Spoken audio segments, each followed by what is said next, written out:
चलिए, तो अभी हम लोग कॉन्सेप्ट ऑफ फ्लोटिंग जो हमारा दूसरा चैप्टर था मास वेट एंड डेंसिटी का, उसका हम लोग पढ़ने जा रहे हैं लेक्चर नंबर 2। अभी तक हमने इस चैप्टर में यहां तक पढ़ लिया था, यानी आइडियल फ्लूइड तक पढ़ लिया था। अब हमें आगे पढ़ना है जिसका नाम है बैरोमीटर, यानी यहां से स्टार्ट होगा लेक्चर नंबर 02। कॉपी में सब लोग हेडिंग डालेंगे, बैरोमीटर के बारे में बताएंगे कि बैरोमीटर होता क्या है और बैरोमीटर से प्रश्न कैसे बनते हैं, है ना।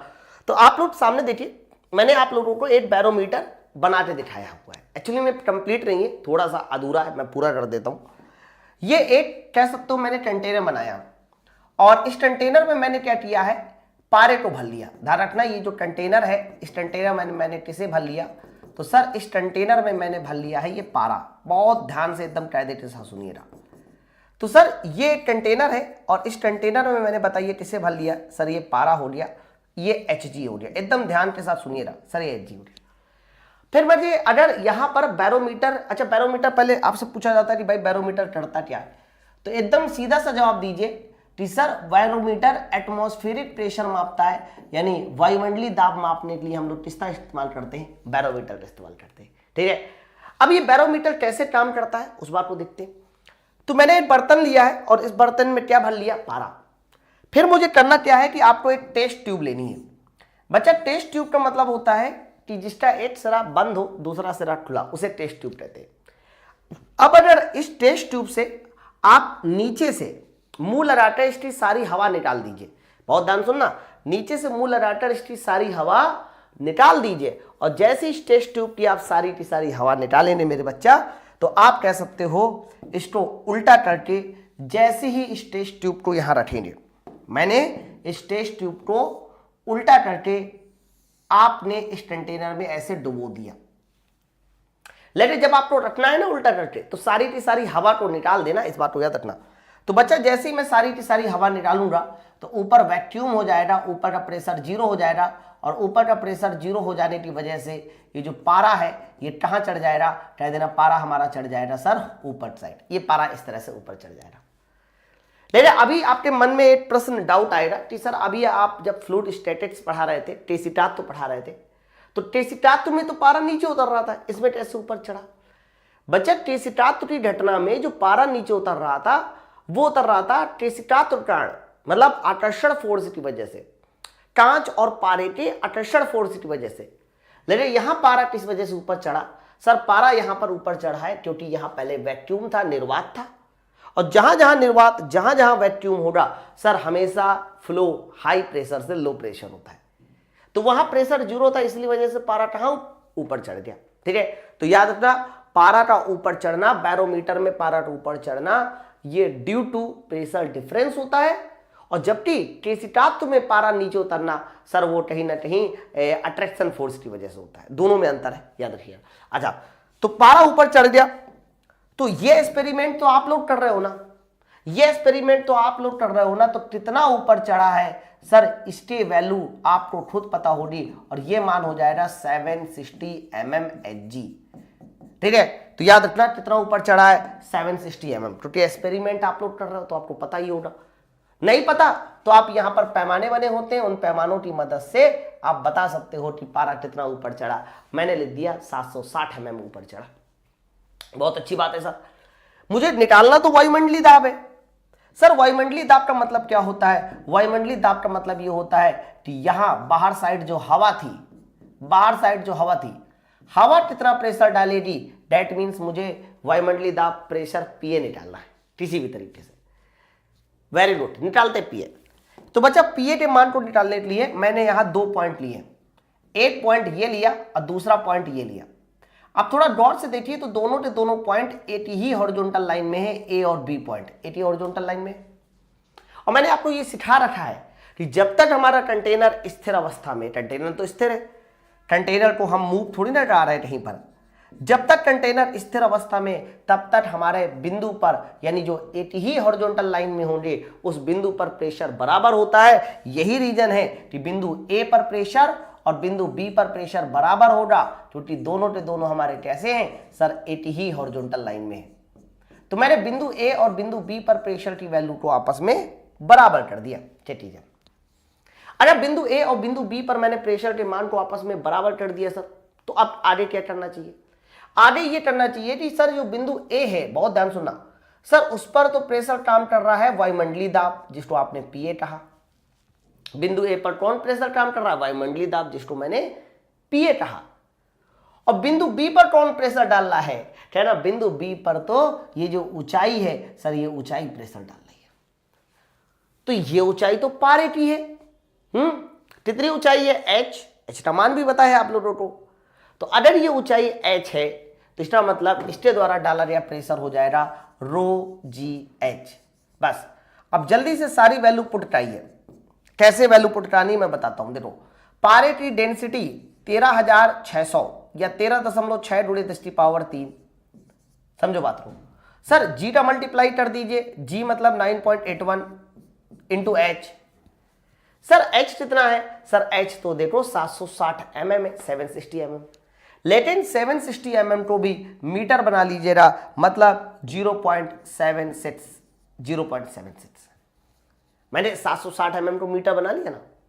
तो अगर इन सारे डेटा का मैं आपस में मल्टीप्लाई कर दूं तो इन सारे डेटा का मल्टीप्लाई करने से जो वायुमंडलीय दाब आ जाएगा वो 1.01 इंटू 10⁵ और आगे हो जाएगा न्यूटन पर मीटर स्क्वायर।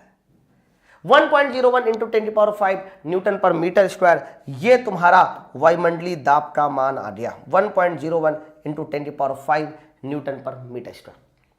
बताओ क्लियर हो गया?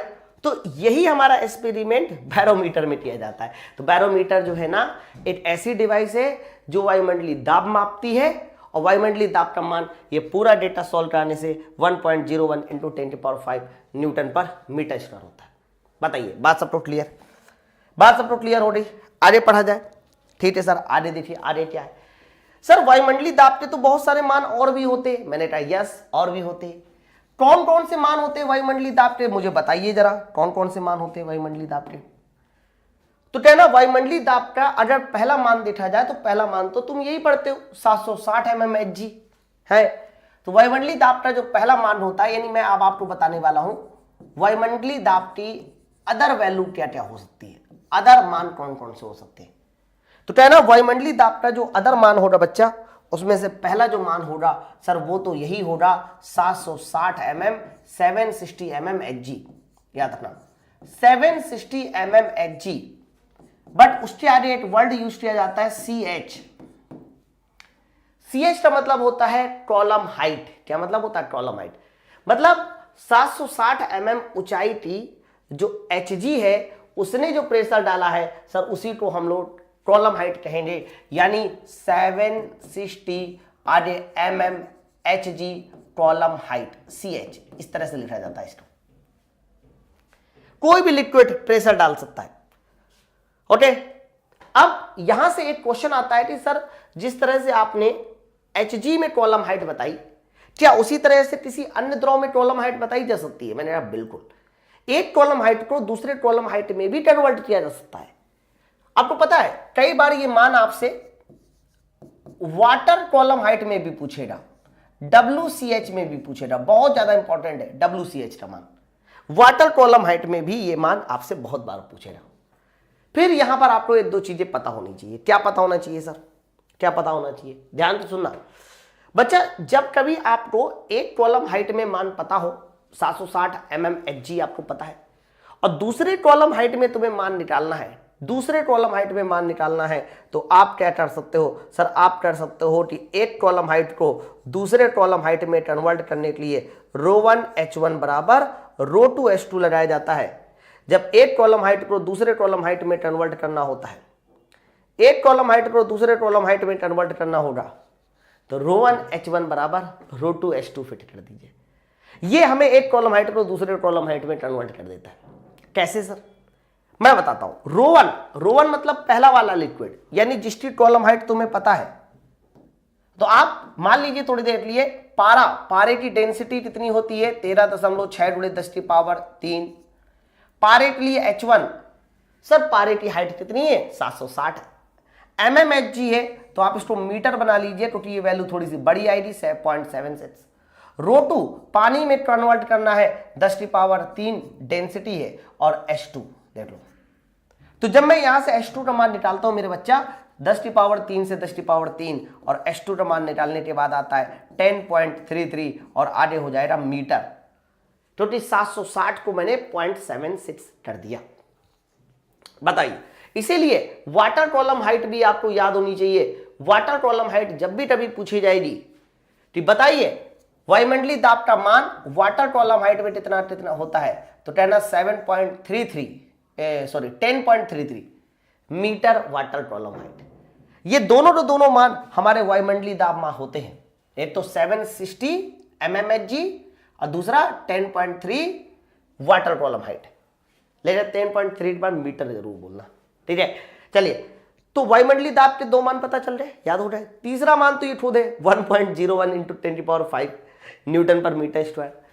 तो वायुमंडलीय दाब का अगर कोई तीसरा मान पूछे कितना होगा, तो तीसरा मान हो जाएगा तुम्हारा 1.01 × 10⁻³ और आगे क्या हो जाएगा सर 10⁻³ थोड़ी ना, 10⁵ न्यूटन पर मीटर स्क्वायर।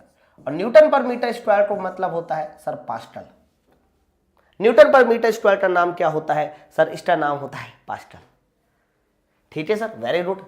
अब यहां पर और क्या काम कर सकते हैं सर, अगला एक काम ये किया जा सकता है कि 10⁵ को हम 10⁻² और 10⁻³ कर लें।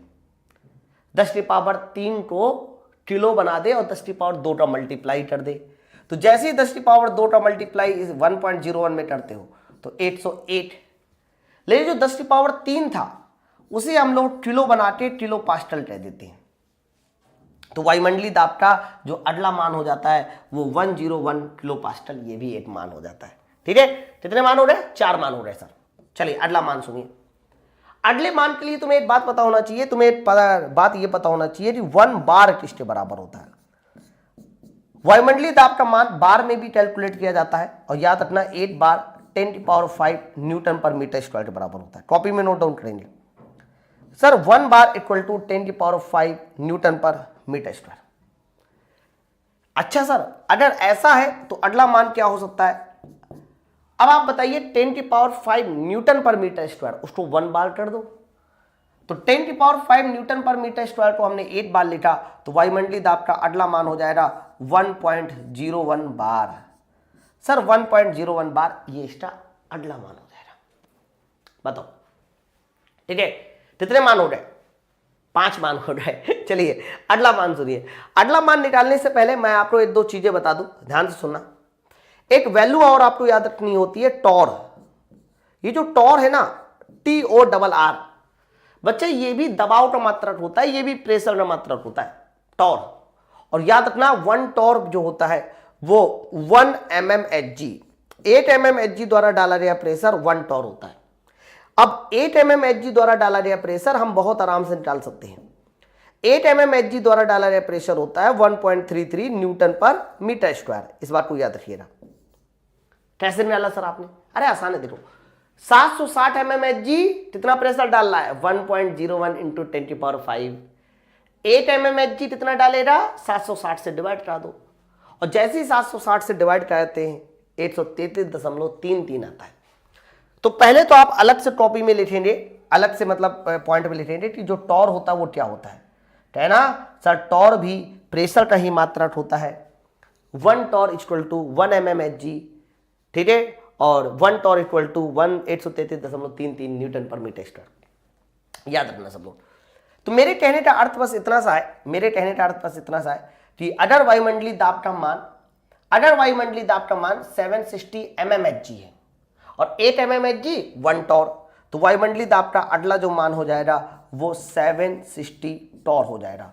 वायुमंडलीय दाब का जो अगला मान हो जाएगा वो 760 टॉर हो जाएगा। बताइए, तो 760 टॉर ये भी तुम्हारा अगला ही मान है ना। चलिए एक मान और होता है, उसको भी याद रखिए सर। वायुमंडलीय दाब का अगला मान होता है 14.69 और आगे होता है PSI। PSI का पूरा नाम क्या है सर? PSI, वैसे ये वाला जो मान है ना वायुमंडलीय दाब का, ये हमारे देश वाले नहीं यूज करते, थोड़ा विदेशी है, लेकिन कभी कभी आ जाता है। 14.69 PSI, pound square inch. Pound square inch मतलब पाउंड पर स्क्वायर इंच होता है, लेकिन पाउंड स्क्वायर इंच भी बोल दो काम चल जाएगा। तो इतने मान हमारे कह सकते हो वायुमंडलीय दाब के होते हैं। इनमें से कोई भी मान आपसे पूछा जाए आपको एकदम रटना है, याद करना है कि भाई ये मान कैसे याद करने हैं। ठीक है, पहला मान 760 mmHg, दूसरा मान 10.33 मीटर वाटर कॉलम है, तीसरा मान 1.01 × 10⁵, चौथा मान 101 किलो पास्कल, पांचवा मान 1.01 बार, छठवां मान 760 टॉर और सातवां मान 14.69 psi। ये सारे के सारे मान हमारे किसके हैं, कहना ये सारे के सारे मान हमारे एटमॉस्फेरिक प्रेशर के हैं। ये सब याद कर लो। बताइए, हो गया? अच्छा, अब यहां से एक क्वेश्चन आता है कि सर एक बात बताओ, बैरोमीटर में आपने पारा ही क्यों यूज किया? सवाल ये भी आता है, बैरोमीटर में सर आपने पारा ही क्यों इस्तेमाल किया? जैसे मैं कहूं पारे की जगह अगर मैं पेट्रोल यूज करता तो क्या होता? फॉर एग्जाम्पल मैं पारे की जगह क्या यूज करता? सर पेट्रोल यूज करता, तो बताइए क्या होता? तो कहना अगर तुमने बैरोमीटर में पारे की जगह पे पेट्रोल यूज किया होता तो पता है क्या होता? सर ऊपर पेट्रोल की वाष्प इकट्ठा हो रही होती, क्योंकि डेंसिटी बहुत कम है पेट्रोल की और वाष्प इकट्ठा हो रही होती, तो एक वेपर प्रेशर आता, और अगर वेपर प्रेशर आता तो यहां पर पॉइंट बी पर जब प्रेशर निकालते तो पॉइंट बी पर प्रेशर कॉलम हाइट और प्लस हमारा वेपर प्रेशर आ जाता, जिसकी वजह से वायुमंडलीय दाब का जो मान मिलता वो डायरेक्ट मान नहीं मिलता। तो आपने ये कहा सर कि आपने पेट्रोल को इसलिए नहीं इस्तेमाल किया क्योंकि ऊपर वेपर प्रेशर आ जाएगा।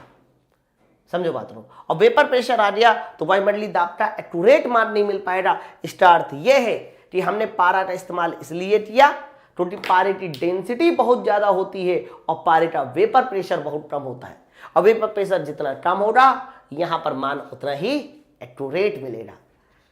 बताइए, बात सब तो क्लियर है ना? तो कोई तुमसे पूछे कि आपने बैरोमीटर में सिर्फ पारे का ही इस्तेमाल क्यों किया, तो कहना सिर्फ पारे का इस्तेमाल इसलिए किया क्योंकि पारे का वाष्प दाब बहुत कम होता है। कॉपी में नोट डाउन करना सब लोग। तो बैरोमीटर में पारा ही यूज क्यों करते हैं? कहना पारा सिर्फ इसलिए यूज करते हैं क्योंकि पारे का वाष्प दाब बहुत कम होता है। क्यों कम होता है? क्योंकि डेंसिटी बहुत ज्यादा होती है। ठीक है, एक तो ये रीजन होता है। ठीक है, ध्यान रखना।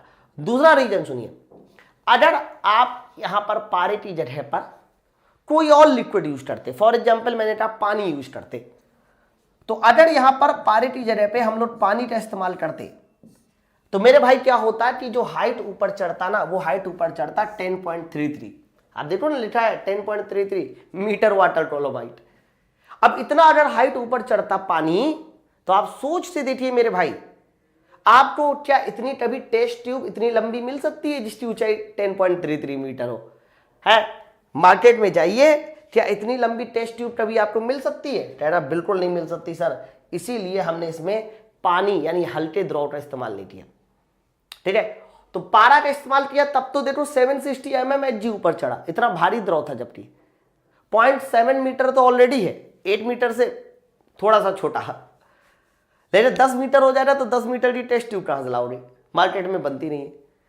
यही रीजन है कि हम लोग इसमें किसका इस्तेमाल करते हैं? सर बैरोमीटर में इस्तेमाल किया जाता है पारा का, Hg। दूसरी बात सुनो, कई बार तुमसे क्वेश्चन आता है कि बैरोमीटर क्या मौसम के बारे में बताता है? यस, रखना बैरोमीटर से हम लोगों को मौसम के बारे में भी कई बार जानकारी मिलती है। कैसे सर, बताइए। होता क्या है कि जब भी कभी अचानक से आंधी तूफान आने वाला होता है, जब भी कभी आंधी तूफान आने वाला होता है, तो बैरोमीटर की जो रीडिंग है ना, ये रीडिंग अचानक से कम हो जाती है।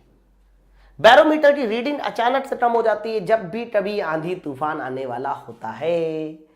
क्यों कम हो जाती है सर?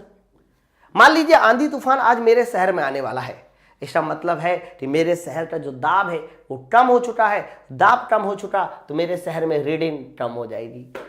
तो जब भी कभी बैरोमीटर की रीडिंग अचानक से कम हो जाती है, याद रखना उसका अर्थ क्या होता है? सर उसका अर्थ होता है कि दाब घट चुका है और आंधी तूफान आने वाला है। लेकिन अगर वर्षा होने वाली है, बरसात होने वाली है, तो रीडिंग धीरे धीरे कम होती है, अचानक से कम होती आंधी तूफान, धीरे धीरे कम हो रही है, बरसात होने वाली है। लेकिन अगर न कम हो रही न घट रही है, एकदम सेम है, इसका मतलब मौसम एकदम साफ सुथरा है, कहीं ना बरसात हो रही ना आंधी तूफान हो रहा। तो ये जो 3 मैंने पॉइंट बोले हैं, ये भी आप लोग अपनी कॉपी में नोट डाउन करेंगे बच्चा। ये पूरा का पूरा बैरोमीटर है, काफी ज्यादा इंपॉर्टेंट है, याद रखना। बैरोमीटर से क्या नापा जाता है? कहना वायुमंडलीय दाब मापा जाता है। इस बात को याद रखेंगे। ओके सर, अगर आपने बात वायुमंडलीय दाब की है तो यहां पर एक फैक्टर बड़ा इंपॉर्टेंट होता है कि जैसे जैसे आप ऊंचाई बढ़ाते हो, जैसे जैसे आप ऊंचाई बढ़ाते हो, याद रखना ऊंचाई बढ़ाने पर वायुमंडलीय दाब क्या होता जाता है? कहना ऊंचाई बढ़ाने से वायुमंडलीय दाब कम होता जाता है। इस बात को हमेशा याद रखना, वायुमंडलीय दाब कैसा होता है? कम होता है। ओके, बट उसका अगर ग्राफिकल रिप्रेजेंटेशन पूछा जाए कि बताइए किस ग्राफ में कम होता है? आपको ये बात तो पता है कि ऊंचाई बढ़ाने से बैरोमीटर, ऊंचाई बढ़ाने से जो रीडिंग है सर वो कम होती जाएगी, मतलब बैरोमीटर का दाब कम होता जाएगा। चलो आपने देखो, मैंने वाई एक्सिस और एक्स एक्सिस बनाया, एकदम ध्यान सुनना। एक बात हमेशा याद रखना, जब भी कभी आपसे पूछा जाता है कि बताइए ऊंचाई बढ़ाने से वायुमंडलीय दाब क्या होता है, तो आप सबको एक बात पता है कि जैसे जैसे हम ऊंचाई बढ़ाते हैं, जैसे जैसे हम लोग ऊंचाई बढ़ाएंगे तो बताइए वायुमंडलीय दाब क्या होता जाएगा? सर कम होता जाता है। ठीक है, तो याद रखना जब आप लोग सतह पर रहते हो, ये मैंने मान लिया पृथ्वी की सरफेस है सर, ऑरिजिन को मान लिया मैंने पृथ्वी की सरफेस, सरफेस यानी सतह। तो सतह पर स्मॉल एच क्या होगा? सर 0 होगा। और यहां पर मैंने स्मॉल एच का मान बढ़ता हुआ ले लिया, यानी एक्स एक्सिस में स्मॉल एच ले लिया और वाई एक्सिस में मैंने वायुमंडलीय दाब ले लिया। मैं ग्राफिकल रिप्रेजेंटेशन बता रहा हूं कि जैसे जैसे आप ऊंचाई बढ़ाते हो तो वायुमंडलीय दाब घटता है, लेकिन कैसे घटता है? मैंने कहा वायुमंडलीय दाब जब सतह पर थे तो वायुमंडलीय दाब पूरा का पूरा पीए था, और पीए का मान कितना था? कह देना 760 mmHg, और नहीं 760 mmHg कहना है तो आप 1.01 बार भी कह सकते हो सर, 1.01 बार भी कह सकते हो, जो भी आपको कहना हो। लेकिन जैसे जैसे आप ऊंचाई को बढ़ाओगे, मतलब सरफेस से ऊंचाई में जाओगे, एच का मान बढ़ाओगे, तो एच का मान बढ़ाने से क्या होता है मेरे दोस्त? हम लोग कह सकते हो कि इस तरीके से वायुमंडलीय दाब घटता है।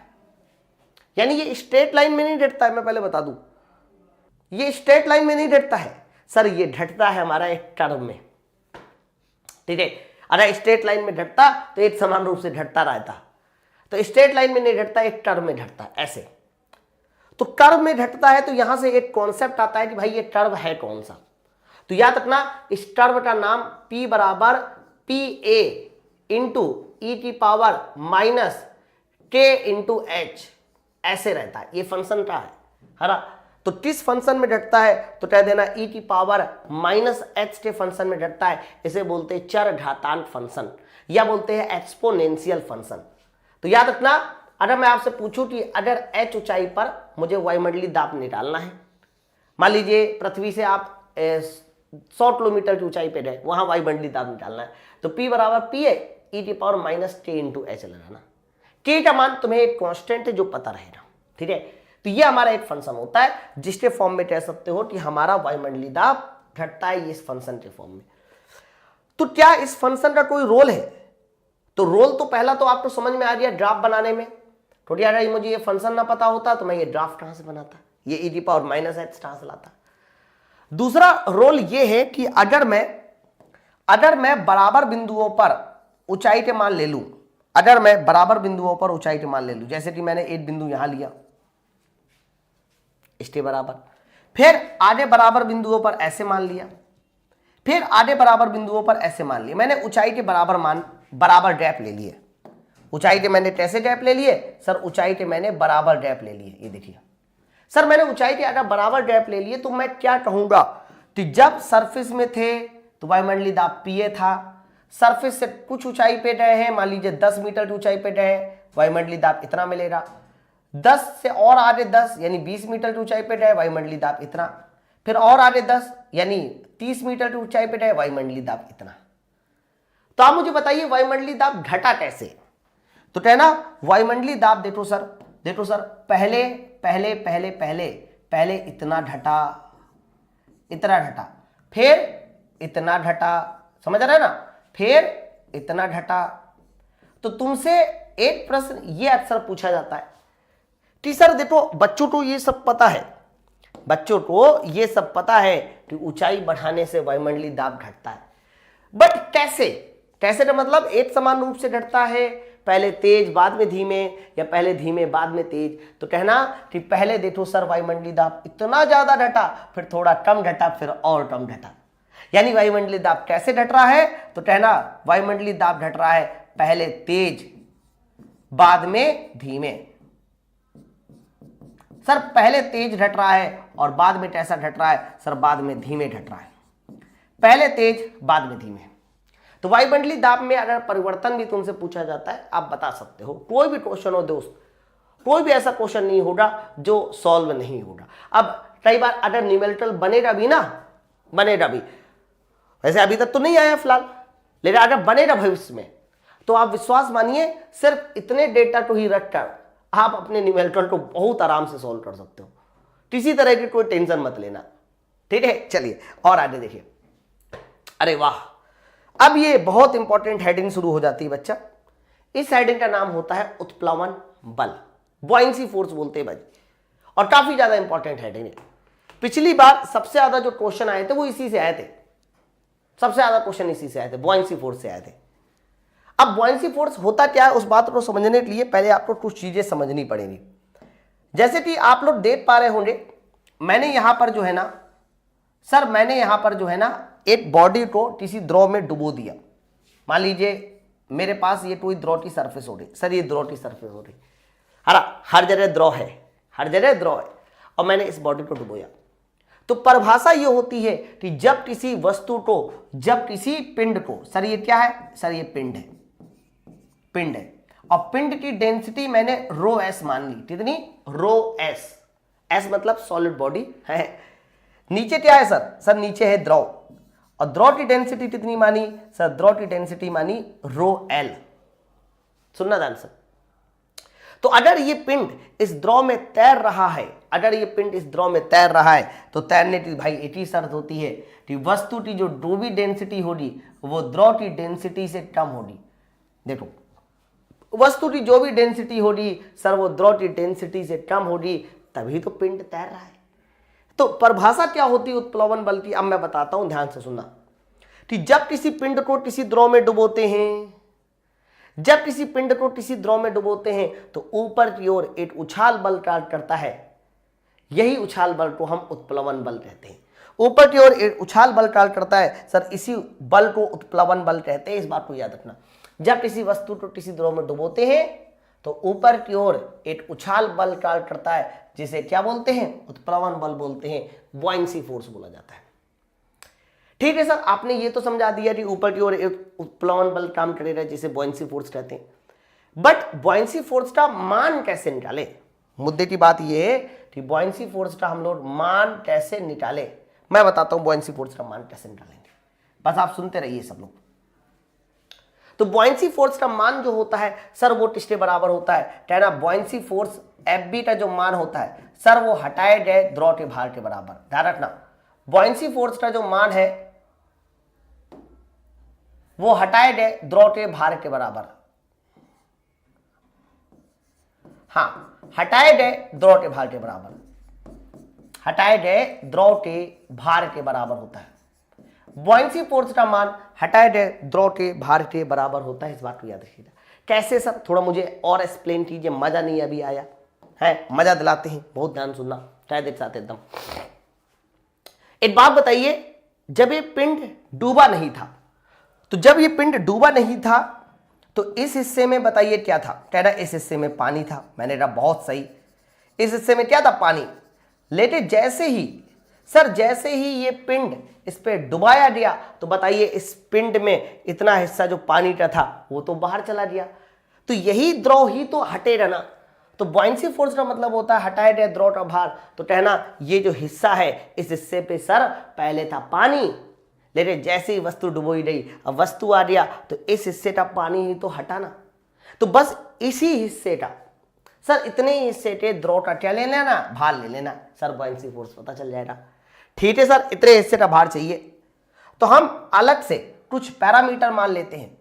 पैरामीटर मैंने सबसे पहले मान लिया कि टोटल जो हाइट है, पिंड की टोटल हाइट को मैंने h1 कह दिया, सर पिंड की टोटल हाइट h1 है। साथ साथ मैंने एक और काम कर दिया कि अंदर जो डूबी हुई गहराई है, अंदर जो डूबी हुई गहराई है उस गहराई को मैंने कह दिया h2। फिर से सुनिए, टोटल हाइट को मैंने h1 कहा, अंदर डूबी हुई गहराई को क्या कहा सर h2 कहा।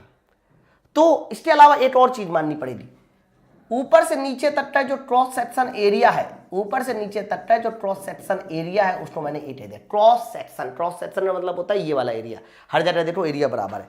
अब मैं 3D में नहीं दिखा सकता डायग्राम, 3D में डायग्राम ये कुछ ऐसे रहा होगा ऐसे, तो हर जगह एरिया कैसा रह जाएगा बराबर, ध्यान रखना।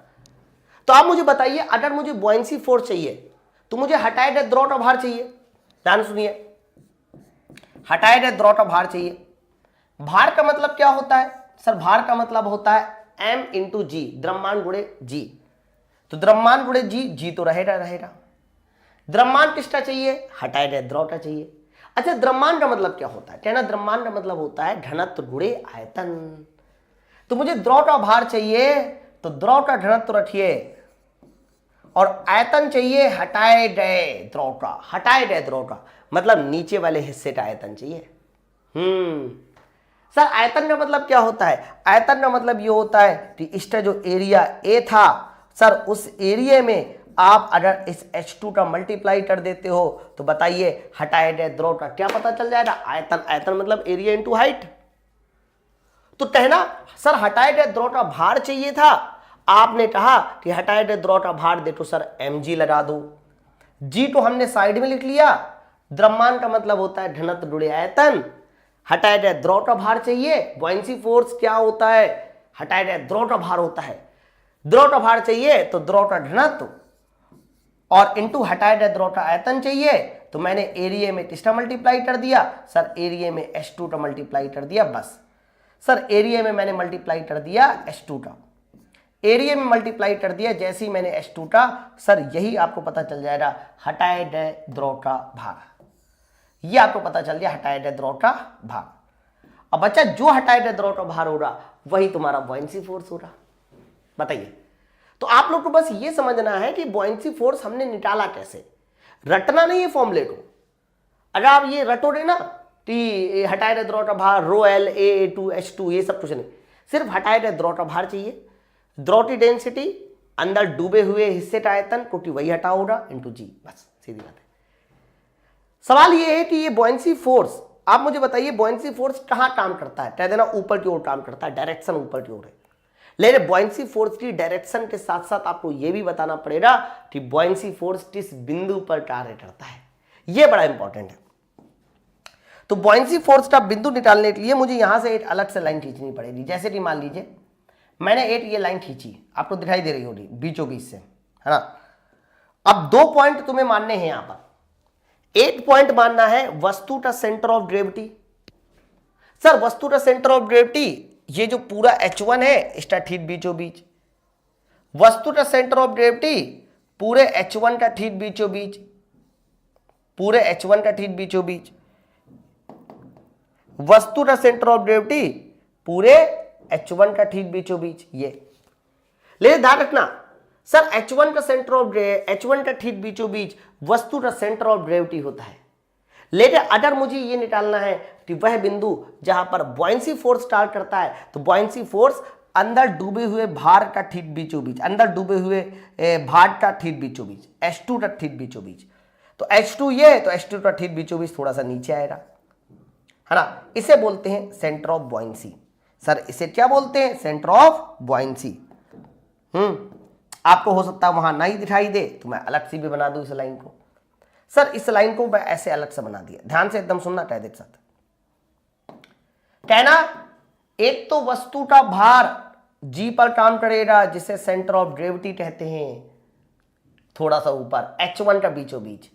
फिर जहां पर उत्प्लवन बल काम करेगा उसे सेंटर ऑफ बॉयंसी कहते हैं, बी किसका बीचों बीच है? H2 का बीचों बीच। तो बी वह बिंदु है जहां पर बॉयंसी फोर्स स्टार्ट करता है, इसे सेंटर ऑफ बॉयंसी के नाम से जाना जाता है। सर इसे सेंटर ऑफ बॉयंसी के नाम से जाना जाएगा। तो सेंटर ऑफ बॉयंसी वह पॉइंट होता है जहां पर हमारा उत्प्लवन बल कार्य करता है, सीधी बात है। अब बहुत ध्यान सुनना, सर जी पर काम करेगा नीचे की ओर वस्तु का भार, मैंने कहा बिल्कुल। बी पर काम करेगा ऊपर की ओर उत्प्लवन बल FB, मुझे किसी वस्तु को तैराना है, एकदम तैराना है, फ्लोट कराना है। तो फ्लोट कराने के लिए क्या शर्त होनी चाहिए? कहना तैरने के लिए शर्त यह होनी चाहिए ऊपर की ओर बॉयंसी फोर्स, नीचे की ओर वस्तु का भार दोनों बराबर होना चाहिए। तो अगर तुमसे पूछा जाए फॉर फ्लोटिंग, यानी फ्लोटिंग की शर्त क्या है, तैरने की शर्त क्या है, फ्लोटिंग की कंडीशन क्या है, यानी फ्लोटिंग की शर्त क्या है, तो कहना अगर फ्लोटिंग की शर्त पहचानना चाहते हो तो फ्लोटिंग की शर्त एक ही है।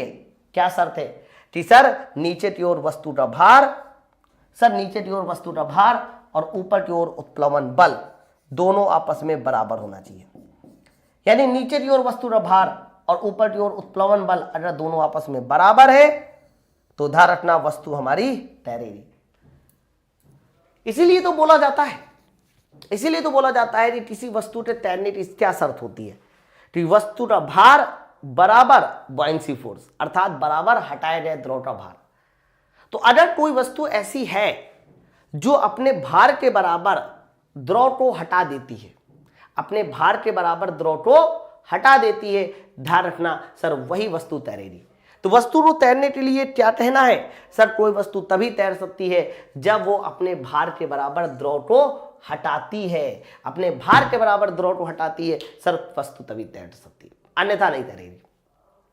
ओके, तो ये बड़ा इंपॉर्टेंट पॉइंट था। तो पूरा का पूरा जो लेक्चर था इसको रिवाइज कीजिए, एक बार और देखिए। जब किसी वस्तु को किसी द्रव में डुबोते हैं तो उस पर ऊपर की ओर बल काम करता है जिसे बॉयंसी फोर्स कहते हैं। बॉयंसी फोर्स का मान क्या होता है? हटाए गए द्रव के भार के बराबर। अगर तैरना है तो क्या करना पड़ेगा? वस्तु का भार और हटाए गए द्रव का भार बराबर करना पड़ेगा, ठीक है। और मैंने कहा कि जिस पॉइंट पर उत्प्लवन बल कार्य करता है उसे क्या बोलते हैं? Centre of buoyancy. दिशा कहां है? ऊपर की ओर। अब इसी बात को समझने के लिए मैं आपको एक न्यूमेरिकल सॉल्व करा दूं। पहले ये देखिए, इसे देखिए, ये न्यूमेरिकल से आपको सारी की सारी बातें एकदम क्लियर हो जाएगी। मैं इसमें शॉर्टकट भी बताऊंगा, एक दो क्वेश्चन को पहले समझ लो और देख लो कि क्वेश्चन कहता क्या है। मान लीजिए मैंने फिर से आपके सामने एक इस तरीके से जो है ना, सर मैंने आपके सामने फिर से एक तरह से ब्लॉक बना दिया। सर ये कोई ब्लॉक है, ध्यान सुनना एकदम कह दे। सर इन्होंने कहा कि लकड़ी का एक ब्लॉक है। ये ब्लॉक किसका है? लकड़ी का। आप मुझे सब लोग बताओ लकड़ी की डेंसिटी कितनी होती है? कहना लकड़ी की डेंसिटी दी गई हो तो ठीक, नहीं दी गई हो तो हमें पता है 600 किलोग्राम पर मीटर क्यूब। सर लकड़ी की डेंसिटी 600 किलोग्राम पर मीटर क्यूब होती है, बताइए। फिर क्या बोला जा रहा है? जिसकी ऊंचाई 40 सेंटीमीटर है। सर इस लकड़ी की ऊंचाई कितनी सेंटीमीटर बोली है? सर इस लकड़ी की ऊंचाई बोल दी है इन्होंने 40 सेंटीमीटर। एकदम ध्यान से सुनना। फिर क्या बोला जा रहा है? पानी में ऊर्ध्वाधर तैर रहा है। लकड़ी की कितनी गहराई? पानी के अंदर है, यानी ये अंदर वाली गहराई आपसे पूछी जा रही है कि बताइए लकड़ी की कितनी गहराई पानी के अंदर है। इन्होंने कहा है साफ साफ पानी के अंदर, यानी डुबाने वाला जो द्रव है वो क्या है? सर पानी है। और याद रखना पानी की डेंसिटी कितनी होती है? 8000 किलोग्राम पर मीटर क्यूब। सर ये तुम्हारे पानी की डेंसिटी होती है। देखो मुझे अंदर वाली गहराई बतानी है, अंदर वाली गहराई कितनी होनी चाहिए, कैसे बताया जाए सर? अब इसको सॉल्व करने के मैं आपको दो तरीके बताता हूं। एक तो हमारा बेसिक से और दूसरा इसका शॉर्टकट होता है। क्या शॉर्टकट होता है मैं बताता हूं, बड़े ध्यान से सुनना कैसे के साथ। एकदम शॉर्टकट बताऊंगा, दो तरीके बताऊंगा, एक बेसिक और एक शॉर्टकट। जो आपको पसंद आए आप वो रख लीजिएगा। एक बेसिक, पहला बेसिक सुनिए। तो बेसिक जब तक आपका तैयार है ना, तो शॉर्टकट का आप यूज भी कर सकते हो। बेसिक नहीं तैयार है, शॉर्टकट का यूज नहीं हो रहा। बहुत ध्यान सुना। सर बेसिक क्या है? सर बेसिक तो आपने ये कहा था कि कोई वस्तु तभी तैर सकती है जब वस्तु का भार और बॉयंसी फोर्स बराबर हो। कोई भी वस्तु तभी तैर सकती है जब वस्तु का भार और बॉयंसी फोर्स बराबर हो, ये मैंने बोला। Very good. सर वस्तु का भार निकालना है तो m इंटू जी इधर, m इंटू जी इधर। तो क्यों फालतू में m इंटू जी कर रहे हो? दोनों तरफ g से g कट जाएगा ना, ठीक है सर, वेरी गुड। यानी सिर्फ m यहां, सिर्फ m यहां। सर वस्तु के भार में मुझे m चाहिए, तो m का मतलब होता है घनत्व गुणे आयतन, यानी घनत्व गुणे आयतन यहां, घनत्व गुणे आयतन यहां। सुनना ध्यान से। सर वस्तु के लिए बात करते हैं तो वस्तु का घनत्व कितना है? सर वस्तु का घनत्व है 600, चेक कीजिए जल्दी से, इंटू वस्तु का आयतन। तो आयतन ना लेके आप वस्तु की ऊंचाई देखिए ना, तो वस्तु की ऊंचाई कितनी है, कहना वस्तु की ऊंचाई तो सर पूरी की पूरी 40 है। देख लो भाई, आयतन का मतलब एरिया इंटू हाइट, लेकिन एरिया ऊपर से नीचे तक कांस्टेंट है, तो एरिया का कोई मतलब ही नहीं है। समझो बात को। तो मैंने कहा W बराबर m इंटू जी, जी से जी कट जाएगा इधर उधर, m का मतलब घनत्व गुणे आयतन, तो कहना वस्तु का घनत्व 600 और आयतन के लिए वस्तु की ऊंचाई लीजिए, सर वस्तु की ऊंचाई कितनी है 40 बराबर, एरिया कैंसिल आउट हो जाएगा। समझो बात को। बॉयंसी फोर्स, बॉयंसी फोर्स होता है हटाए गए द्रव का भार, सर जी तो आपने वैसे ही कैंसिल कर दिया, तो हटाए गए द्रव का द्रव्यमान रखो, फिर द्रव्यमान हटाए गए द्रव की डेंसिटी कितनी, सर 1000 10⁻3। फिर आपको रखना है हटाए गए द्रव की ऊंचाई, तो हटाए गए द्रव की ऊंचाई तो सर देखो यहां से यहां तक इतनी है ना, ये देखिए इतनी तो है, तो हटाए गए द्रव की ऊंचाई दैट मीन्स h आपको निकालनी है। मेरे भाई मुझे जो आंसर साफ साफ नजर आ रहा है, h का मान जो मुझे दिखाई दे रहा है वो 24 सेंटीमीटर, सर ये इसका बेसिक मेथड हो गया, ये इसका क्या हो गया, बेसिक मेथड हो गया। बताइए सबको क्लियर है ना? हालांकि बेसिक है लेकिन ये भी शॉर्टकट से कम नहीं है, तुरंत बताएगा। चलिए अब मैं आपको इसको बताता हूं शॉर्टकट, यानी इस सवाल को सॉल्व करने की और क्या ट्रिक हो सकती है, और क्या ट्रिक हो सकती है। तो ट्रिक लगाने से पहले आप लोग को एक चीज थोड़ा समझनी पड़ेगी, समझनी ये पड़ेगी कि जब भी कभी आपको पूरी हाइट पता हो, पूरी हाइट पता हो और अंदर वाली गहराई निकालनी हो, सर पूरी हाइट पता है और मुझे अंदर वाली क्या बतानी है, सर मुझे अंदर वाली गहराई h बतानी है। पूरी हाइट पता है, अंदर वाली गहराई बतानी है, तो आप मुझे बताओ जो भी अंदर वाली गहराई आएगी वो पूरी ऊंचाई 40 सेंटीमीटर से कम आएगी कि ज्यादा आएगी, h का मान 40 से कम आएगा कि ज्यादा आएगा। कहना h का मान 40 से सर कम आएगा, मैंने कहा बस इतना ही सही है, तो कहना h का मान 40 से कम आएगा तो 40 तो लिख ही दीजिए। कम लाना है तो आप मुझे बताइए ऊपर 8000 बटे 60 करोड़े, 8000 बटे 600 करोड़े, 600 बटे 8000 करोड़े, सोच देखिए। तो कहना 8000 बटे 60 करेंगे तो h का मान ज्यादा हो जाएगा, सवाल हो जाएगा गलत, सीधा सीधा कह सकते हो 600 बटे 8000 करेंगे, ज्यादा कुछ 3-5 नहीं करना है, तो यहां से मुझे तुरंत देखिए आंसर पता चल जाएगा 24 सेंटीमीटर। हालांकि है वही चीज, लेकिन मैंने जिनको अपना दिमाग नहीं लगाना ना उनके लिए बता दिया कि भाई ऐसे भी याद कर सकते हो, ठीक है, तो बन जाएगा ना इस तरह सवाल। अब अरे एक और सवाल मैंने लिया, ऐसा नहीं है, जैसे ये वाला क्वेश्चन देखिए, प्रश्न क्या बोला जा रहा है, प्रश्न ये आ रहा है कि बर्फ का कितने प्रतिशत भाग पानी के अंदर होता है। प्रश्न ये है कि बर्फ का कितने प्रतिशत भाग पानी के अंदर है। मान लीजिए ये मेरा बर्फ हो गया, मैंने पानी में डुबो दिया, है ना, तो बर्फ का कितने प्रतिशत भाग पानी के अंदर है, जरा थोड़ा डेंसिटी मुझे बताओ, जरा इसकी डेंसिटी कितनी है। तो पानी है ना सर, पानी डेंसिटी कितनी होती है, पानी डेंसिटी 8000 किलोग्राम पर मीटर क्यूब। बताइए बर्फ की डेंसिटी कितनी होती है, तो सर कह सकते हो बर्फ की डेंसिटी होती है, बर्फ की डेंसिटी होती है 900 किलोग्राम पर मीटर क्यूब। समझना एकदम ध्यान से साथ। इन्होंने प्रश्न ये बोला है कि बर्फ का कितने प्रतिशत भाग पानी के अंदर होता है। सर बर्फ का कितने प्रतिशत भाग पानी के अंदर होता है, मुझे सर परसेंटेज में बताना है कितना अंदर है।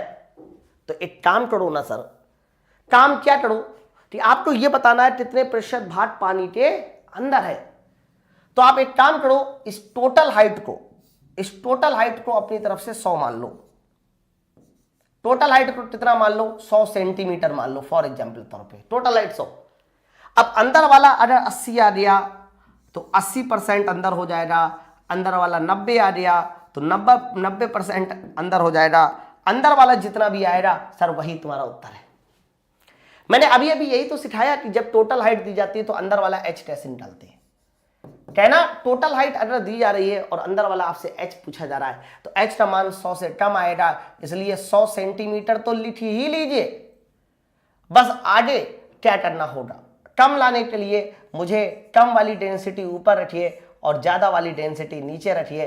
साफ साफ जो मुझे दिखाई दे रहा है सर 90 सेंटीमीटर तुम्हारा कहां होगा, सर 90 सेंटीमीटर अंदर होगा। देख लो, तो अगर h का मान 90 सेंटीमीटर आ गया सर, अगर h का मान कितना आ गया सर, h का मान 90 सेंटीमीटर आ गया, इसका सीधा सा अर्थ है कि 90% भाग पानी के कहां होता है, अंदर।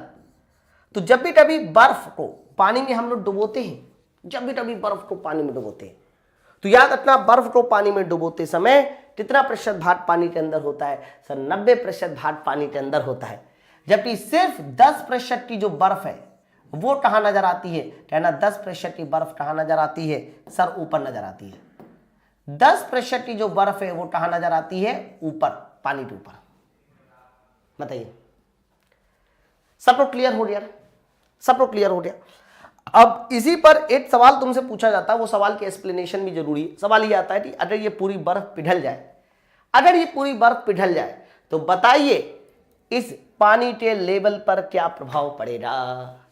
अगर पूरी बर्फ पिघल जाए तो बताइए पानी के लेवल पे क्या प्रभाव पड़ेगा? कहना निकलाएगा सर, कोई दिक्कत नहीं।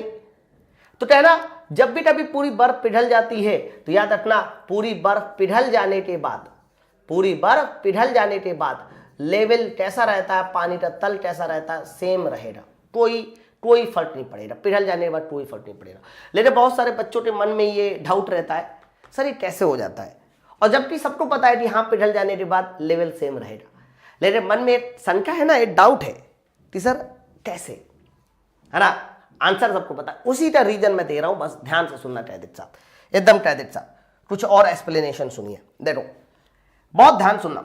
देखो हम लोग के पास बर्फ है, हम लोग के पास पानी है, एकदम ध्यान के साथ सुनना बच्चा। एक बात हमेशा याद रखना कि जब भी कभी हम लोग बर्फ को पानी बनाते हैं या पानी को बर्फ बनाते हैं तो डेंसिटी बदल जाती है। देखो बर्फ की डेंसिटी 900, पानी की 8000, समझो बात को। बर्फ की डेंसिटी 900, पानी की 8000, तो इसका मतलब बर्फ को पानी बनाइए या पानी को बर्फ बनाइए, डेंसिटी बदल जा रही है, तो इन दोनों कंडीशन में आयतन भी बदल जाता है। क्या बदल जाता है? आयतन। मैं डेंसिटी लिख भी देता हूं, ऐसा नहीं है। बर्फ की डेंसिटी कितनी? सर 900 किलोग्राम पर मीटर क्यूब। पानी डेंसिटी कितनी? सर 8000 किलोग्राम पर मीटर क्यूब। एकदम ध्यान से साथ सुनना, एकदम कायदे के साथ सुनना, एकदम कायदे के साथ सुनना। तो आप मुझे बताइए अगर बर्फ पानी बन रहा है तो आयतन पे क्या प्रभाव पड़ेगा? जल्दी बताइए पहले। अगर बर्फ को हम पानी बना रहे हैं तो आयतन पे क्या प्रभाव पड़ेगा? कहना अगर हम बर्फ को पानी बना रहे हैं तो देखो डेंसिटी बढ़ रही है, बर्फ को पानी बना रहे हैं, डेंसिटी बढ़ रही है, तो आयतन क्या हो जाएगा? सर आयतन घट जाएगा। बर्फ को पानी बनाते समय आयतन घटता है, और जब पानी को बर्फ बनाएंगे तो देखो पानी को बर्फ बनाते समय डेंसिटी घट रही है, इसका मतलब आयतन बढ़ जाएगा। Very very important concept. तो आप इस बात को पहले समझ लो कि बर्फ को पानी या पानी को बर्फ बनाते समय वॉल्यूम पर क्या प्रभाव पड़ता है, ये थोड़ा इंपॉर्टेंट है।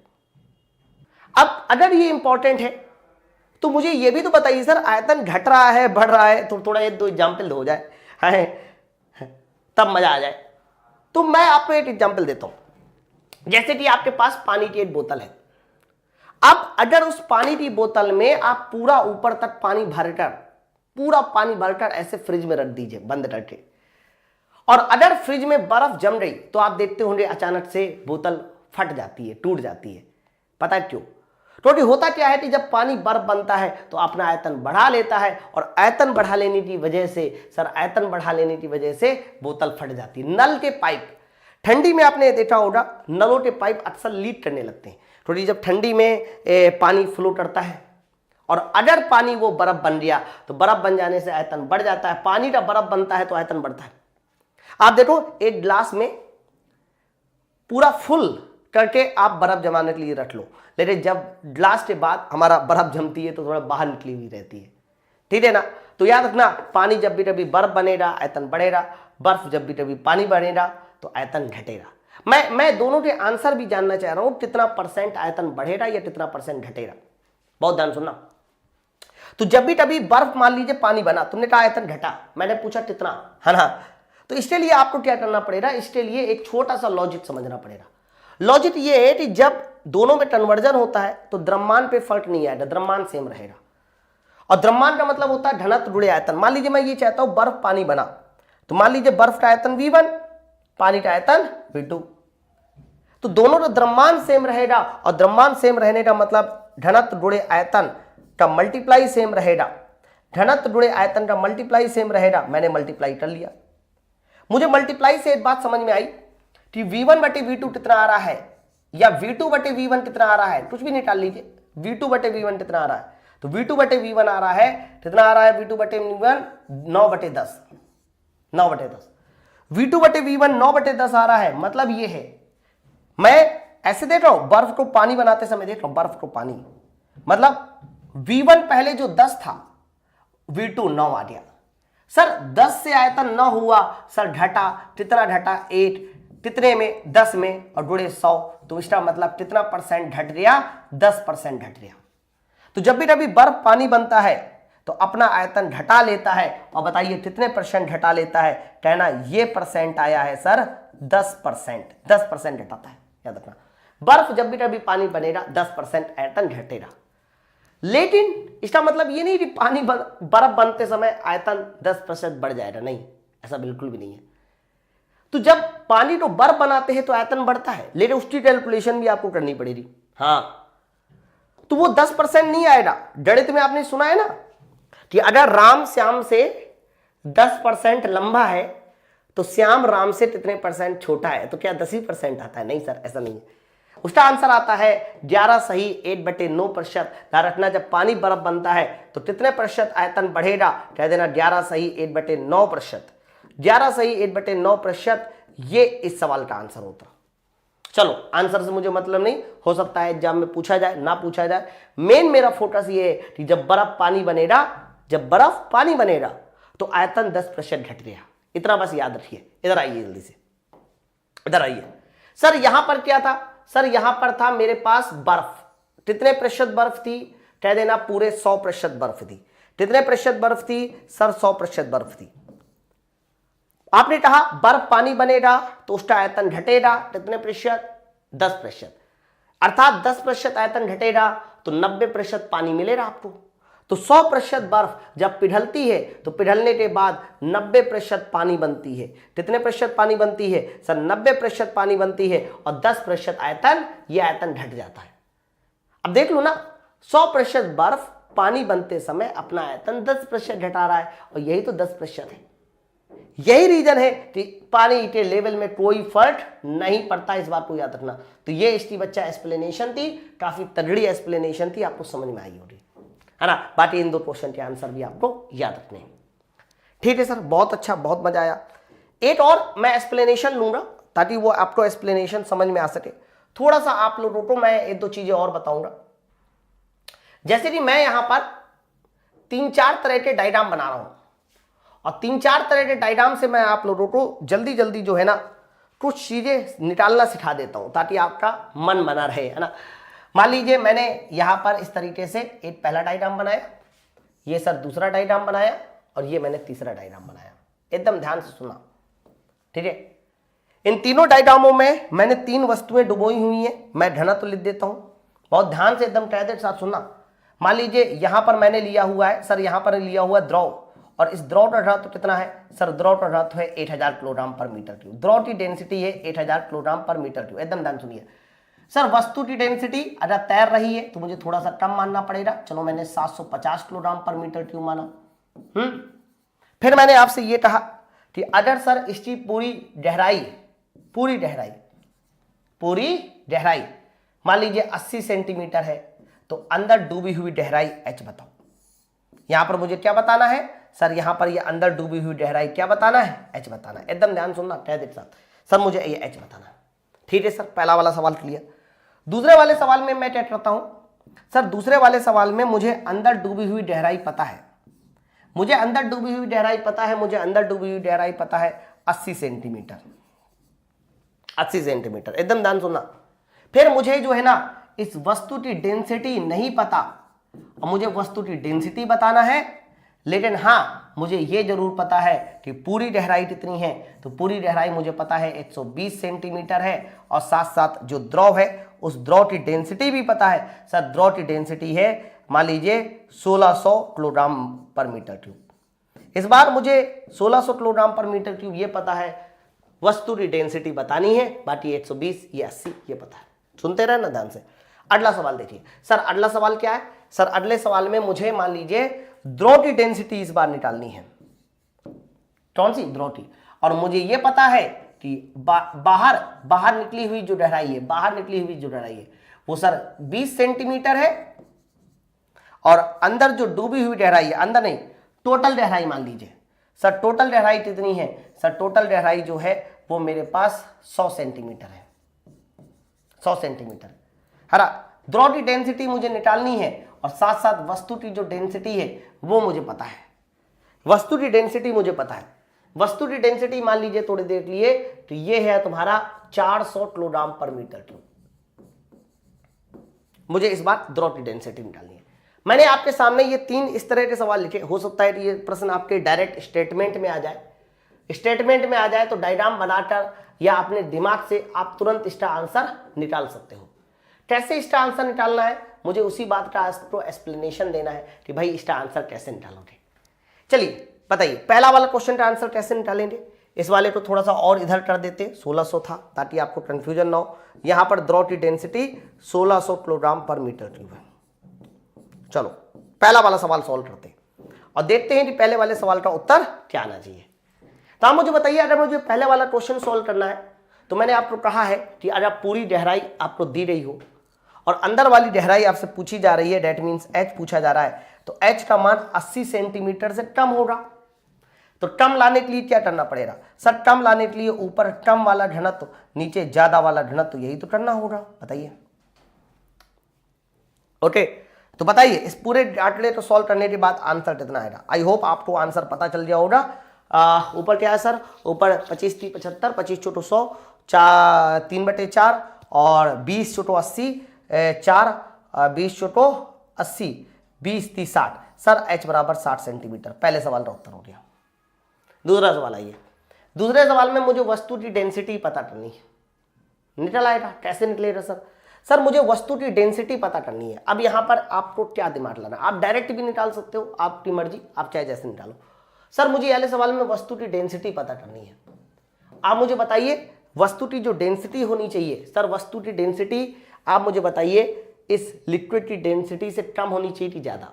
कहना तैर रही है, कम होनी चाहिए। ठीक है सर, आपने बता दिया कम होनी चाहिए, वेरी गुड। 1600 तो आप उसी तरह लिखो। वस्तु की डेंसिटी मुझे कम लेके आनी है। कैसे लानी? कम। तो आप इसका मतलब अंदर डूबी हुई गहराई कम वाली चीज ऊपर रखोगे और टोटल हमारा 120 नीचे रखोगे, सवाल सॉल्व हो जाएगा।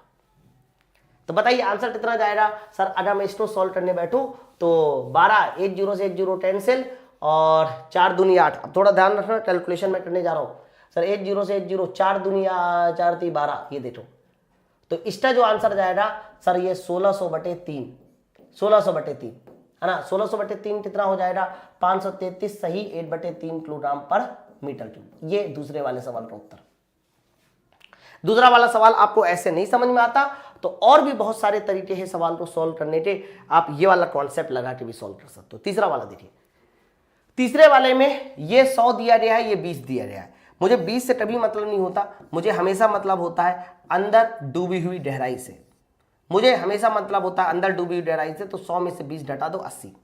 इस बार मुझे द्रव की डेंसिटी पूछी जा रही है और वस्तु तैर रही है, तो इसका मतलब द्रव की डेंसिटी ज्यादा होनी चाहिए, तभी तो वस्तु तैर रही है। वस्तु की डेंसिटी कम, तो द्रव की डेंसिटी मुझे ज्यादा लानी है, इसलिए पहले तो डेंसिटी लिखिए 400 और द्रव की डेंसिटी ज्यादा होनी चाहिए, इसलिए टोटल तुम्हारा 100 और अंदर डूबा हुआ कितना हो जाएगा? 80। क्योंकि हम लोग की कैलकुलेशन टोटल और अंदर डूबे हुए से होती है, बाहर कितना निकला इससे कैलकुलेशन नहीं होती है कि नहीं।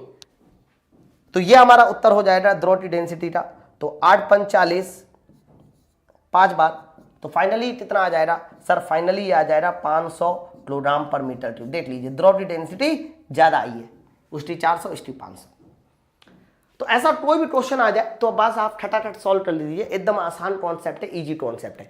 और बाकी जो मैंने बेसिक बताया था आप उससे भी लगा सकते हो, है ना। चलो अब आगे और देखिए। तो यहां तक मैंने आप लोगों को, ये क्या था आगे? अच्छा ये आर्किमिडीज सिद्धांत नहीं। आर्किमिडीज सिद्धांत से पहले आप लोग को एक और पॉइंट बताना है, ये भी सुनिए।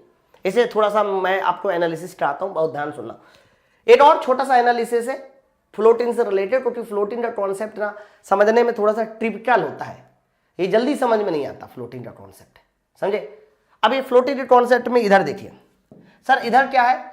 इधर मान लीजिए मेरे पास दोनों के लिए द्रव सेम है, द्रव समान है, या द्रव आप कह सकते हो कि ये मेरा पानी है, आप कुछ भी बोल दीजिए, पानी है ना, और पानी की डेंसिटी मैंने रो एल मान ली। क्या मान ली? Rho L. ये द्रव इसके लिए दोनों के लिए समान है, कोई अंतर नहीं है। लेकिन जैसे ही मैंने कहा कि ये वाली वस्तु की जो डेंसिटी है वो रो 1 है और इस वाली वस्तु की डेंसिटी रो 2 है। मेरे पास दो पिंड है, एक ये 1 एक ये 2, दो पिंड है। मतलब मैंने दो अलग अलग पिंडों को एक ही द्रव में डुबोया है। आप ये कहिए, दो अलग अलग पिंडों को एक ही द्रव में डुबोया है। तो हुआ क्या कि पहला वाला पिंड थोड़ा ज्यादा बाहर निकला है, दूसरा वाला पिंड थोड़ा अंदर ज्यादा डूब गया है। तो तुमसे पूछा जाएगा कि बताइए रो 1 रो 2 में संबंध क्या होगा, यानी रो 1 रो 2 में कौन ज्यादा कौन कम, या फिर हमारा बराबर होगा। कैसे निकालते हैं? तो आप लोग कॉपी में एक पॉइंट नोट करके लिखेंगे, जो मैं बोल रहा हूं एकदम कायदे के साथ लिखेंगे। कॉपी में एक पॉइंट नोट डाउन करके लिखिए कि आप हमेशा एक पॉइंट ध्यान रखिएगा कि हल्की वस्तु और भारी वस्तु में से भारी वस्तु हमेशा डूबती है और हल्की वस्तु तैरती है। कॉपी में लिखिए, इसमें हल्की और भारी वस्तु को जब किसी द्रव में डुबोते हैं, हल्की और भारी वस्तु को जब किसी द्रव में डुबोते हैं तो हल्की वस्तु तैरती है और भारी वस्तु डूब जाती है। तो अगर भारी वस्तु ये ज्यादा डूबी हुई है, ये ज्यादा डूबी हुई है, ये ज्यादा तैर रही है, तो कन्फर्म है सर ये जो वस्तु डूबी हुई है कन्फर्म है रो 2 का मान ज्यादा होना चाहिए, रो 1 का मान कम होना चाहिए। ध्यान रखना, किसी भी द्रव में अगर हल्की और भारी वस्तु को डुबोते हैं, किसी भी द्रव में अगर हल्की और भारी वस्तु डुबोते हैं तो भारी वस्तु ज्यादा डूब जाती है, हल्की वस्तु थोड़ा सा कम डूबती है। सवाल खत्म। अब इधर आइए सर, मान लीजिए मेरे पास वस्तु सेम होती, ये वस्तु सेम है, मतलब दोनों की दोनों जो वस्तु है ये दोनों की दोनों वस्तु सेम है, परंतु द्रव अलग अलग है। ये पहला द्रव है जिसकी डेंसिटी मैंने रो 1 माना, और ये तुम्हारा दूसरा द्रव है जिसकी डेंसिटी रो 2 माना। वो वाला कॉन्सेप्ट बहुत आसान था, वो वाला कॉन्सेप्ट बिल्कुल आसान था, क्योंकि जो भारी वस्तु होती है वो द्रव में ज्यादा डूबती है, हल्की वस्तु थोड़ा कम। लेकिन अगर द्रव ही अलग अलग हो जाते, पहला द्रव दूसरा द्रव, पहली डेंसिटी रो 1 दूसरी रो 2, लेकिन वस्तु सेम है। मान लीजिए मेरे पास लोहे का टुकड़ा है, लोहा मान लो या लकड़ी मान लो, लकड़ी। तो लकड़ी के टुकड़े को आप इसे लकड़ी मान लो थोड़ी देर के लिए। सर लकड़ी के टुकड़े को आपने दो अलग अलग द्रव में डुबोया, एक द्रव में क्या है थोड़ा ज्यादा डूब गया है और दूसरे द्रव में थोड़ा कम डूबा है। आप बताइए दोनों द्रव की डेंसिटी रो 1 रो 2 में क्या संबंध होगा, यानी रो 1 रो 2 में से कौन ज्यादा। तो यहां पर भी आप स्पेशली एक पॉइंट लिखेंगे, नोट करके लिखिए जो मैं बोल रहा हूं। लिखिए, किसी वस्तु को हल्के और भारी द्रव में डुबाने पर भारी द्रव में तैरना आसान होता है। लिखिए, किसी वस्तु का भारी द्रव में तैरना आसान होता है, किसी वस्तु का भारी द्रव में तैरना आसान होता है। लिख रहे हैं ना सब लोग, मैं मान के चल रहा हूं आप लोग लिख रहे होंगे। किसी वस्तु का भारी द्रव में तैरना आसान होता है। आसान का मतलब क्या? जैसे कि मैं कह दूं मुझे तैरना है, तो मैं कब तैरता हुआ मानूंगा? जब मेरा हिस्सा जो है ना बाहर निकला हुआ होगा पानी के, द्रव के। अगर मैं यहां तक डूब गया और मैं कह रहा हूं मैं तैर रहा हूं, ये तो बेवकूफी है ना। तो मेरे लिए तैरना आसान कब माना जाएगा? कहना मेरे लिए तैरना आसान कब माना जाएगा? जब मेरा हिस्सा ज्यादातर बाहर निकला हो। तो मैंने आपको यहां पर एक कॉपी में पॉइंट लिखाया है कि हल्के द्रव की तुलना में भारी द्रव में तैरना आसान होता है। भारी द्रव में तैरना आसान होता है लिखा। आपने सुना होगा नदी के जल की अपेक्षा समुद्र के जल में तैरना आसान होता है। क्यों? क्योंकि समुद्र का जल भारी होता है। नदी के जल की डेंसिटी 8000 और समुद्र के जल की डेंसिटी सर 8020। तो भारी जल में तैरना आसान होता है। तो आप मुझे बताइए इनमें से कौन ज्यादा आसानी से तैर रहा है? कहना इनमें से वो ज्यादा आसानी से तैरेगा जिसका ज्यादातर पोर्शन बाहर निकला होगा, और कौन ज्यादा आसानी से तैरेगा? कह देना ये ज्यादा आसानी से तैर रहा है। अगर ये बहुत आसानी से तैर रहा है तो कंफर्म इसका जो द्रव होगा वो भारी होगा। डेट मीन्स रो 2 ज्यादा होगा, रो 1 तुम्हारा कम होगा। ठीक है, तो ये दोनों के दोनों आपको केस नोट डाउन करने हैं अपनी कॉपी में। यहां से तुम्हारा कह सकते हो उत्प्लवन वाला जो लेक्चर था, यानी लेक्चर नंबर 2 वो फिनिश हो गया। परंतु इसका एक सवाल तुम्हारे एग्जामों में अक्सर पूछा जाता है, मैं उसको भी एक्सप्लेन कर देता हूं। क्वेश्चन आता है कि अगर पानी का जहाज नदी से समुद्र में जा रहा है, क्वेश्चन आता है कि अगर पानी का जहाज नदी से समुद्र में जा रहा है तो बताइए वो जहाज पे क्या प्रभाव पड़ेगा। है थोड़ा ऊपर आ जाएगा कि थोड़ा नीचे डूब जाएगा। तो कहना नदी का जो द्रव होता है वो हल्का होता है और समुद्र का द्रव भारी होता है। ये बात सबको पता है ना। पानी का जहाज नदी से कहां जा रहा है सर? समुद्र की ओर जा रहा है, हल्के द्रव से भारी द्रव की ओर जा रहा है।